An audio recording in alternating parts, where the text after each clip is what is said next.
I am 87 years old, and I have been married for over 60 years. People think that means I must know the secret to a perfect marriage. But the truth is, there is no perfect marriage. Only two imperfect people learning how not to give up on each other. And if I could go back to the beginning, there are things I would understand much sooner, because some lessons come too late. Stay with me for a moment, because before this ends, I'm going to share one truth about marriage that most people realize only when it's already too late. When we got married, everything felt easy. We laughed at small things, we talked for hours, even silence felt comfortable. I thought this is how it will always be. But no one tells you this. Marriage doesn't stay the same. It changes. And if you don't grow with it, you slowly grow apart. The first changes are small. You stop saying thank you. You stop noticing little efforts. You assume they will always be there. And slowly love becomes routine. Not because it disappeared, but because you stopped nurturing it. There is one mistake almost every couple makes.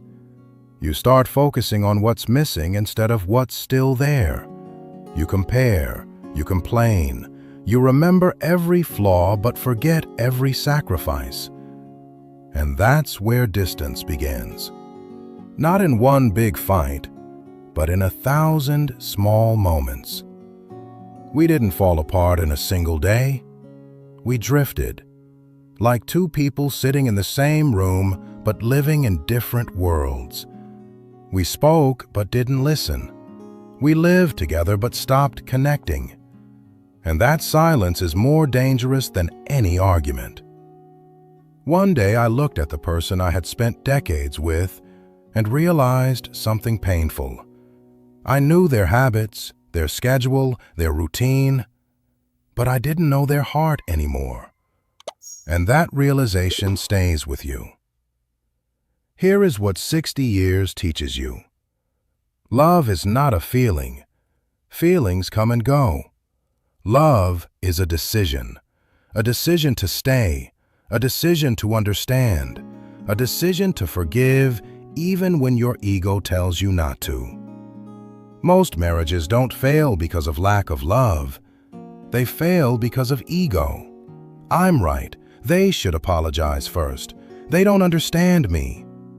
And slowly, two people who once chose each other start choosing distance instead. If I could go back, I would argue less, listen more.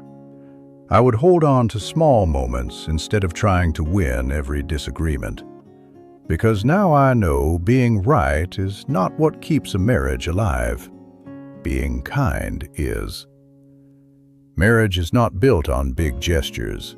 It's built on small things. A simple conversation, a shared meal, a moment of understanding, a hand held without a reason. These small things are what you remember after 60 years. At 87, you start thinking about time differently. You realize one day one of you will be left alone. And suddenly the arguments that once felt important feel meaningless. You don't wish for more success. You don't wish for more money. You just wish for more time together. Marriage teaches you something powerful.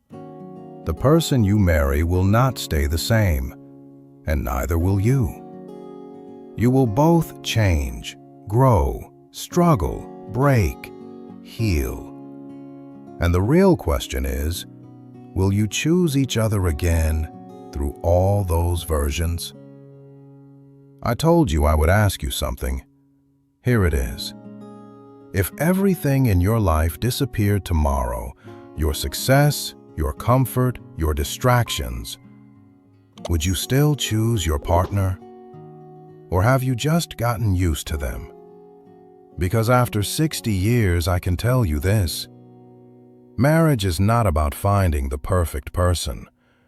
It's about learning to see the same person with new eyes again and again. And if you can do that, you won't just stay married. You'll stay connected.